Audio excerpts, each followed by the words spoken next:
Let's make Swiss meringue buttercream. So we're going to start by degreasing the bowl and whisk attachment with a little bit of lemon juice.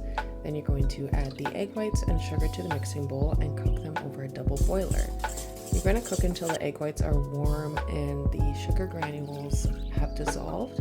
If you want to be even more exact, you can cook it to 160 degrees Fahrenheit, but I usually just go by the feel and temperature. You're then going to whip the whites on high speed using the whisk attachment until the side of the bowl is no longer warm to the touch and you've achieved firm peaks.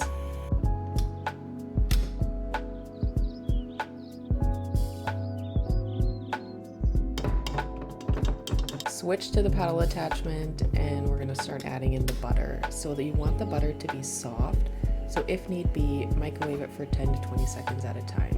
I like to add the butter in small cubes just to help it better absorb into the egg whites. Once you've added all the butter, go to medium speed and watch the buttercream go through all the weird stages, including curdling. If you need to, you can use a torch to help it emulsify properly.